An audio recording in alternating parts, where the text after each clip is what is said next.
a system billions trust to protect their savings, was perfected long before modern governments even existed.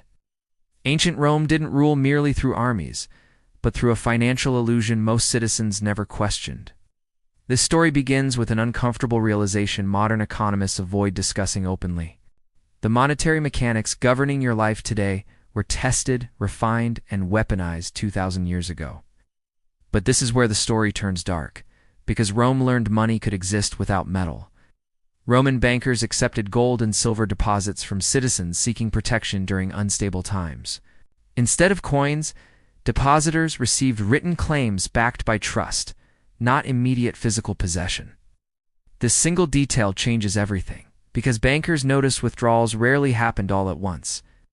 They quietly began lending deposits that still appeared untouched inside their vaults. Money was created from confidence, not metal, and Rome's economy expanded rapidly. Trade flourished, cities grew, and the illusion of prosperity strengthened public belief. But this part was quietly erased from history as instability followed predictable patterns. When confidence remained intact, the system appeared efficient, innovative, and remarkably stable. When confidence cracked, collapse arrived suddenly and without mercy. Roman banking panics wiped out depositors overnight when promised metal no longer existed. Citizens rushed banks demanding gold that had already been loaned elsewhere. Rome didn't abolish the system after repeated collapses. It formalized it. The state stepped in to guarantee banks and preserve public confidence. Debt became a governing tool rather than merely an economic instrument. But this is where the story turns darker than before. Roman emperors debased currency to finance wars and political survival.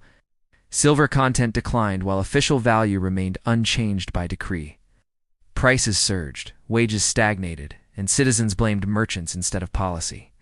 The real cause stayed hidden behind authority and controlled narratives. Rome's economy slowly hollowed from within, unseen by most citizens. Trust eroded gradually, then collapsed violently. This pattern did not disappear with Rome's fall.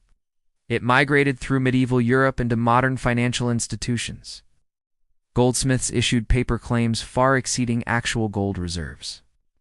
Banks discovered perception mattered more than physical backing. Then central banking unified the illusion. The Federal Reserve did not invent money creation from nothing. It standardized Rome's method on an unprecedented global scale. Fractional reserves expanded into pure fiat currency systems. Dollars no longer represented gold, only belief in government stability. The single detail changes everything again for modern economies.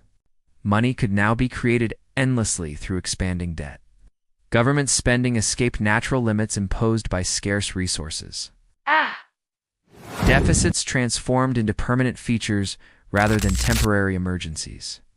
But this is where the story turns dark again.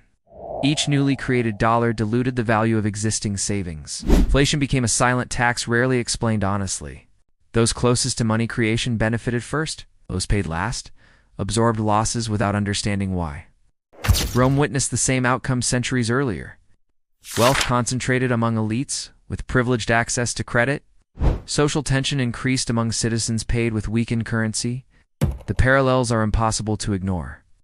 Modern central banks promise stability to justify control. Rome promised order. Both depended entirely on fragile public confidence. Failed fixes followed familiar patterns across centuries. Price controls distorted markets rather than solving shortages. Currency reforms restored confidence briefly before debt returned larger. Rome eventually lost control of its monetary system. Trade networks collapsed, and regional economies fragmented. Not suddenly, but inevitably. Today's financial system displays identical warning signals. Debt grows faster than real economic productivity. Money creation accelerates whenever crises appear. Confidence replaces tangible value entirely. The Roman banking trick still operates worldwide today. Only the scale has grown dramatically. 3 truths emerge clearly from history. Money creation always benefits insiders first. Trust-based systems collapse when confidence breaks. Debasement never ends voluntarily. The warning is deeply uncomfortable. Rome didn't fall solely to external enemies. It fell when its money stopped telling the truth. The unanswered question remains dangerously relevant today. How long can confidence replace value before history repeats itself? Because Rome believed its system was permanent too. Every empire thinks it's different until it isn't.